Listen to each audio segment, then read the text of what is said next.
জানিয়ে দেব গুরুত্বপূর্ণ আপডেট বাংলা সংবাদ। শুরুতেই সংবাদ শিরোনাম, পরে বিস্তারিত। ইনু মেনন পলক মামুন কারাগারে। এরপর জানিয়ে দেব ফের রোহিঙ্গা ঢলের সংখ্যা, সীমান্তে কড়া পাহারা বাংলাদেশের। আরও জানিয়ে দেব মণিপুরে সহিংসতা, ভারতের দুশ্চিন্তা কি বাড়ছে। মণিপুরে সহিংসতা, ভারতের দুশ্চিন্তা কি বাড়ছে। এরপর যা থাকছে, দুবার প্রধান বিচারপতি হতে দেওয়া হয়নি বিচার বিভাগ সংস্কার কমিশন প্রধানকে। আরও জানিয়ে দেব শেখ হাসিনাকে ফিরে দেওয়ার প্রশ্নে যা বললেন ভারতের পররাষ্ট্রমন্ত্রী।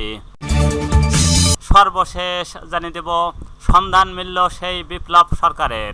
এতক্ষণ শুনছিলেন সংবাদ শিরোনাম, এবার বিস্তারিত। তার আগে অনুরোধ থাকবে আজকের এই ভিডিও সম্পর্কে আপনার মূল্যবান মতামত। ভিডিওটি ভালো লাগলে লাইক, কমেন্ট ও শেয়ার করে সবাইকে দেখার সুযোগ করে দিন।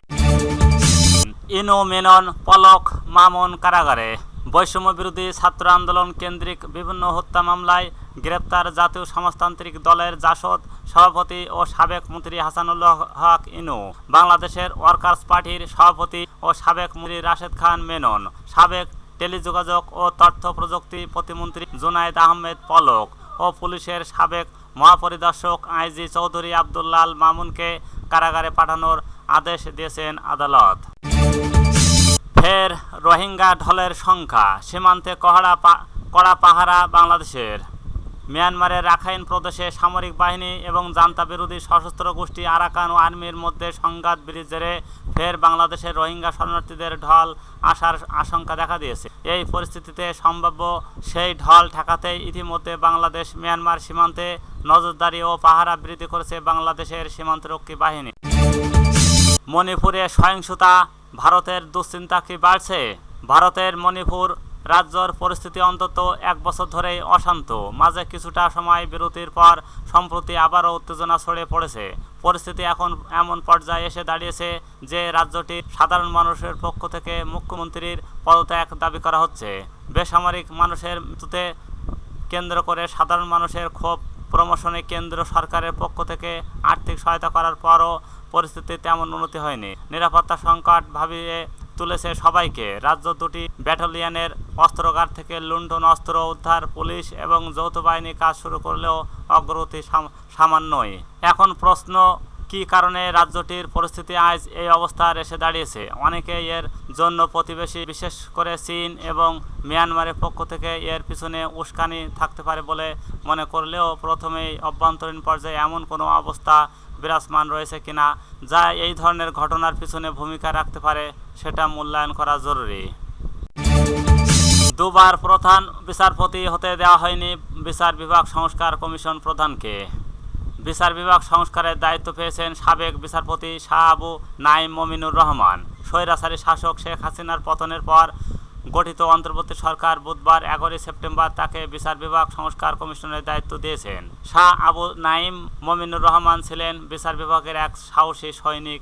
2007 সালে 1-11 সেনা সমর্থক তত্ত্বাবধায়ক সরকারের আমলে বিচার বিভাগ যখন পদস্থলে ব্যস্ত তখন সব বেড়াজাল ভেঙে এক সাহসী কণ্ঠে পরিণত হন এই বিচারপতি। তখনকার সরকারের -2 ফর্মুলা থেকে 2 নেত্রীকে রক্ষায় বড় ভূমিকা রাখেন বিচারপতি শাহ আবু নাঈম। 2 নেত্রীকে জামিনে দিয়েছিলেন এই বিচারপতি, অথচ বিচারিক ক্ষমতা কেড়ে নেওয়া সহ 2 দফায় প্রধান বিচারপতি হওয়ার সুযোগ থেকে বঞ্চিত করার বঞ্চনা সহ করতে হয় এই বিচারপতি। জানা যায় 1-11-এর একে এক রাজনৈতিকবিদরা যখন জেলবন্দী হতে থাকেন তখন বিএনপি চেয়ারপারসন খালেদা জিয়াকে জামিন দিয়ে তিনি এই সাহসী ভূমিকা দেখান। 2007 সালের 1 অক্টোবরে বিচারপতি শাহ আবু নাঈম মমিনুর রহমান ও বিচারপতি জুবাইর রহমান চৌধুরী ইত্যাদি হাইকোর্ট বেঞ্চ সাবেক প্রধানমন্ত্রী খালেদা জিয়ার জামিন আদেশ জারি করেন। এরপর 22 নভেম্বর 2007 সালে একই বেঞ্চ দুর্নীতি দমন কমিশন কর্তৃক সাবেক প্রধানমন্ত্রী শেখ হাসিনার সম্পদের বিবরণী চাওয়াকে অবৈধ ঘোষণা করেন। শেখ হাসিনাকে ফিরিয়ে দেওয়ার প্রশ্নে যা বললেন ভারতের পররাষ্ট্রমন্ত্রী। বাংলাদেশের সাবেক প্রধানমন্ত্রী শেখ হাসিনাকে ফিরিয়ে দেওয়ার বিষয়ে প্রশ্নের সম্মুখীন হয়েছেন ভারতের পররাষ্ট্রমন্ত্রী ডক্টর এস জয়শঙ্কর। জার্মানির বার্লিনে এক সংবাদ সম্মেলনে তাকে এ নিয়ে প্রশ্ন করা হয়। দ্য ইকোনমিক টাইমসের বুধবারে 11 সেপ্টেম্বর এক প্রতিবেদনে এই তথ্য জানানো গেছে। গত 5 আগস্ট ছাত্র জনতার অভ্যুত্থানে পদত্যাগ করে ভারত চলে যান শেখ হাসিনা।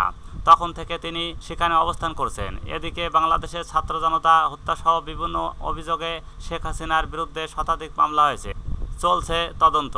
এই পরিস্থিতিতে সুষ্ঠু বিচার এবং শান্তিতে শেখ হাসিনাকে দেশ ফিরিয়ে এনে আদালতে সোপর্দের দাবি উঠেছে। সংবাদ সম্মেলনে সংবাদ মাধ্যমের প্রকাশিত প্রতিবেদনে উদ্বৃত্তি টেনে এই বিষয়ে ভারতের অবস্থান জানতে চাওয়া হয়।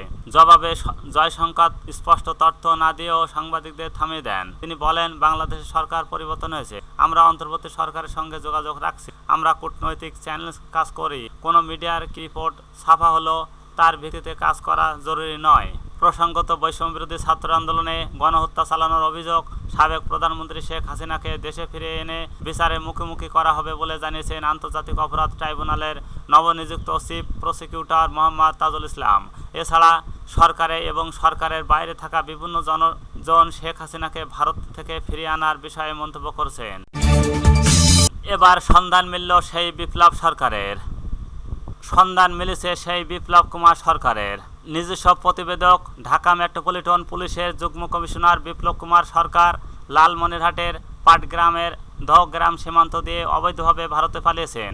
পাটগ্রাম থানা পুলিশ ও স্থানীয়রা জানান, দহগ্রাম ইউনিয়নের ডাঙ্গাপাড়া ওলেরপাড়ার এলাকায় পাচারকারী শুভ ও পুলিশ কর্মকর্তা বিপ্লব কুমারের পালিয়ে যাওয়া বিষয়টি স্বীকার করেছে। পাচারকারী শুভ জানিয়েছেন, মঙ্গলবার 10 সেপ্টেম্বর রাতে কোনো এক আলোচিত পুলিশ কর্মকর্তা বিপ্লব কুমার ভারতে ঢোকেন। পাচারকারীদের এই সংক্রান্ত কয়েকটি কথোপকথনের অডিও রেকর্ড সামাজিক যোগাযোগ মাধ্যমে ছড়িয়ে পড়েছে। এই নিয়ে জেলা জুড়ে তুমুল আলোচনা ও গুঞ্জনের সৃষ্টি হয়েছে। এই ঘটনায় সন্দেহভাজন হিসেবে পাটগ্রাম ব্র্যাক ও ব্যাংকের ব্যবস্থাপক পঙ্কজ কুমার মদন ও নামে এক ব্যক্তিকে মঙ্গলবার রাত 9টার দিকে স্থানীয়রা আটক করেন। পরে তাকে পাটগ্রাম থানা পুলিশের কাছে হস্তান্তর করা হয়। তবে রাতভর তাকে পঙ্কজকে জিজ্ঞাসাবাদ করে নির্ভরযোগ্য কোনো তথ্য পাওয়া যায়নি বলে জানিয়েছেন পাটগ্রাম থানার ওসি আবু সাইদ চৌধুরী। বিষয়টি স্পর্শকাতর হওয়া border guard Bangladesh, BGB 51 Rangpur ব্যাটালিয়নের ঊর্ধ্বতন কর্মকর্তারাও তা খতিয়ে দেখছেন বলে জানা গেছে।